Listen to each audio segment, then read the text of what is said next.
I just want to come back and finish this conversation because I got interrupted. But we can learn a lot from our students and from our children. My daughter, I can remember when she was coming up through middle school, especially, very impressionable and wanted to really fit in with the other students. And so the other girls, let's say in middle school, and my daughter, I guess she won't mind me telling this story, but I'm just so proud of her. So I really love to tell this story. My daughter, her mother had this beautiful, beautiful long hair. It was, one thing that I loved about her, when I chose her. She was a beautiful, beautiful girl, just like my wife now. But she had beautiful long hair. And my daughter came here with hair like mine. And I used to always talk about my hair, because when the fros were out, when we were doing like those, I can remember going through high school and all the other guys had the big fros. My fro, I was trying to grow my little fro out too. It was decent, okay. But when they came out with the Jerry curl and started processing and doing all that kind of stuff with the hair, I would try it. And the first one would always take, but the second one, it was like it would not take. And it was always a mess. It was always hard to try to keep a good-looking fro back then.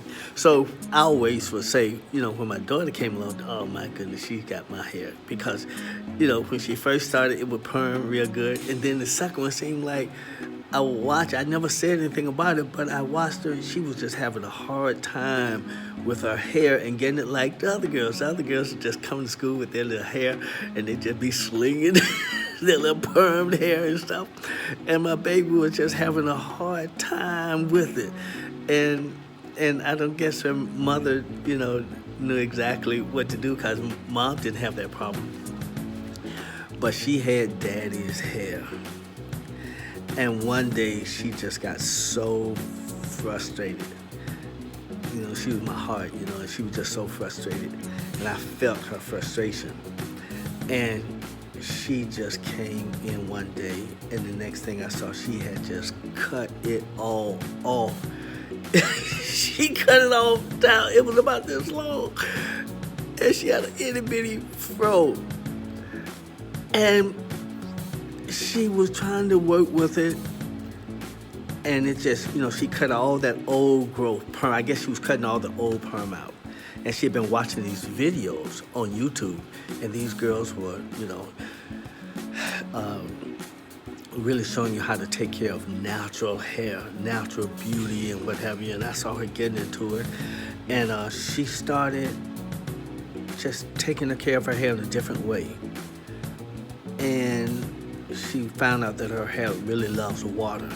And so she would put a lot of water, keep her hair moist and everything. And it started growing. Next thing I knew, she took a flower and put it in the side of her hair and kicked that hair back to the side.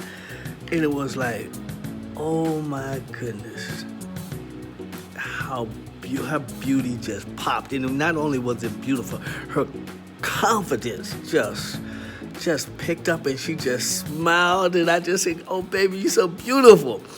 And she has just been a trooper, just strong. I see that strong side in my daughter. And so I'm just so proud of her that I constantly remind her of that experience that she went through. And she's just been striving ever since. And I just always go back to that point to where I saw how she dealt with her situation and she became victorious. That's my baby. And another thing with my son, my first son, I always kept him really sharp and he had to be dressed neat. I had to that Christian look on him, and everything. And I never had to worry about my sons even trying to sag. That was just something that, that wasn't going to happen. That was under my tutelage. But anyway, so he even dresses to the day. I don't even have to tell him. But he said, people might think that he dresses like a nerd. I'm like, no, you know how to dress, and I know that I put it in you. But that next son came along, and he would always ask me, Dad, I want to grow my hair out. Dad, I want to grow. I said, no, you're not. I said, you see how your brother look? That's how you going to look. But he just kept bugging me about it, just kept bugging me about it. And I wanted him to have his own personality. And I got into a point to where, because it was 12 years between my first son and my second son. So I got to the point to where I was like, okay, maybe I need to lighten up. And I allowed him, he wanted to do his hair dreads. So he just started letting it grow. And it grew, and it grew, and it grew. And he had embraced his own little style. And it was a mall. It was a mall. And I was telling him, well, Maul, you know, if you're going to have this, if I'm going to let you do this, you got to make sure you keep it up. And it's got to be neat, and it's got to be this and that. So, you know, but it became his own little, it was a mall. And I liked it because he was embracing his how to say that, his natural African, embracing his natural look, who we are. Our hair is nappy, and it's the afro. It was the pride thing that was coming through, and that's what I saw in him. And it was his own little him. It was a mall. And so, but I was still concerned about how people would treat him. You know, I always wanted my boys to look a certain way because I wanted them to not be picked on, especially by the police and by people who did not understand Afrocentricism, if that's such a word, I just made it up. But embracing our African culture. And so it's who we are. And so even with myself, when I got to the point to where I got to this point, and now that I'm about to retire, I understand it's very important that we embrace who we are.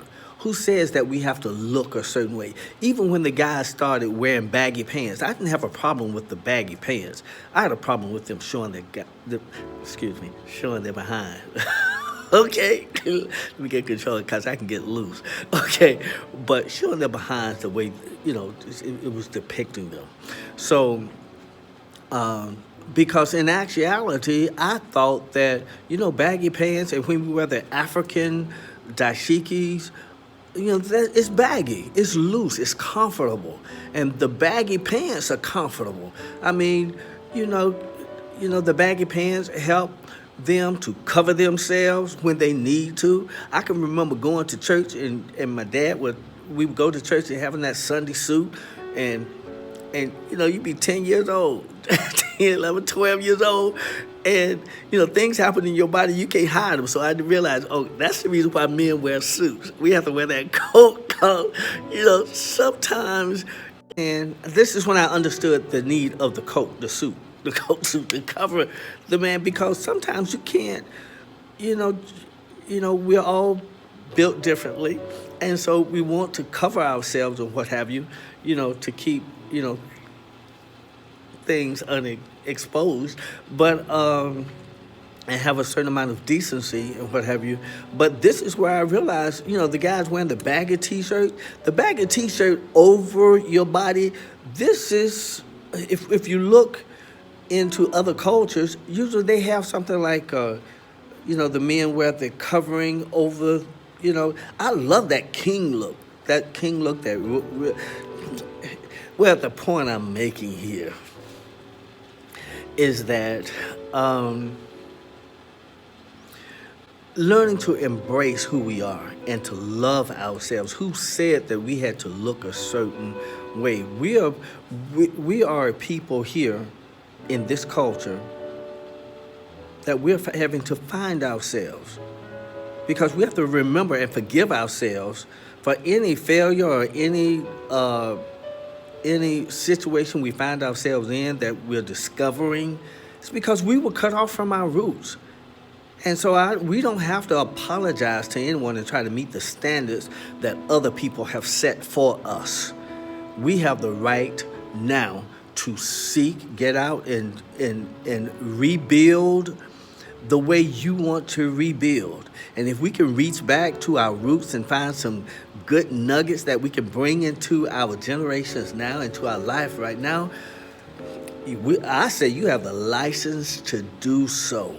And just like my son wanted to wear his hair a certain way, that's his hair and that's his natural hair.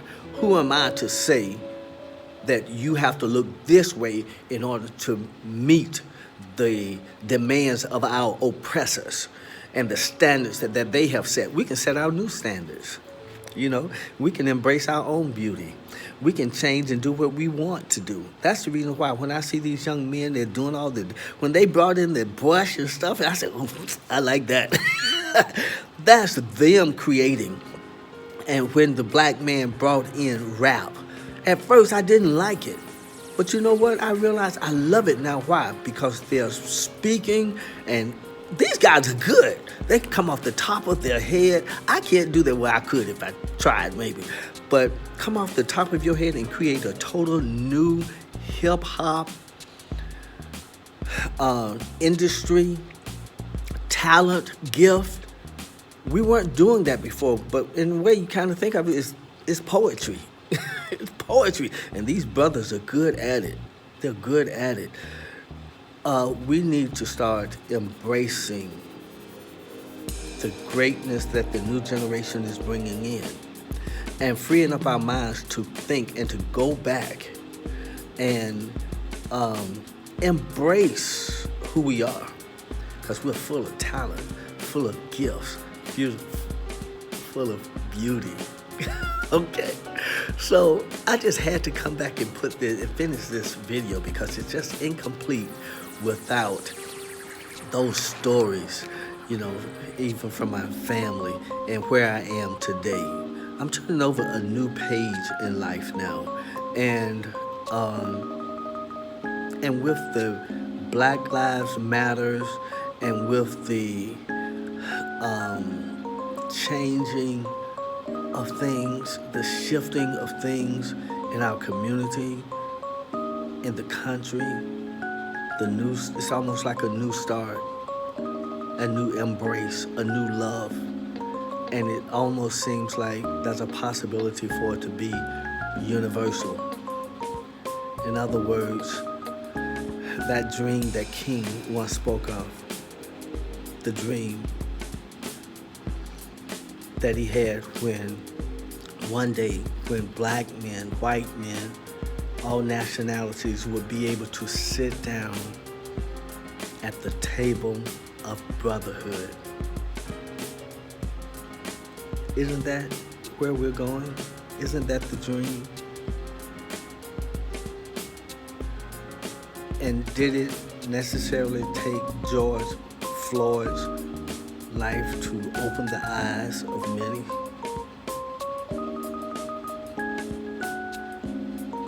Is that what it took?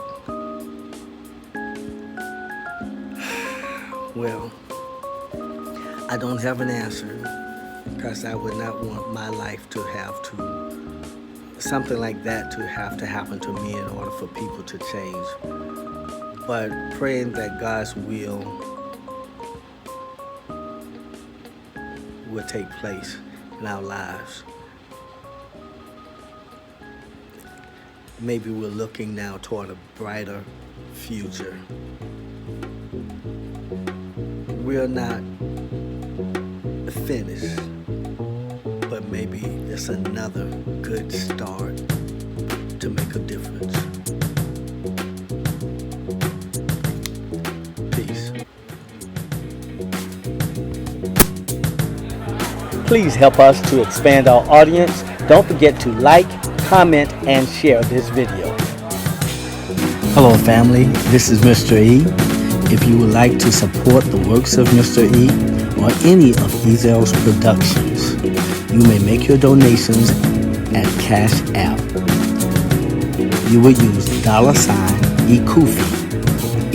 EKUFIE, or you may make your payments through check or money order made out to Anthony Ezel or to Ezel's Productions LLC. That address is P.O. Box 492, Jackson, Alabama 36545. Or you may contact us at the phone number of 251-709-1123. Thank you.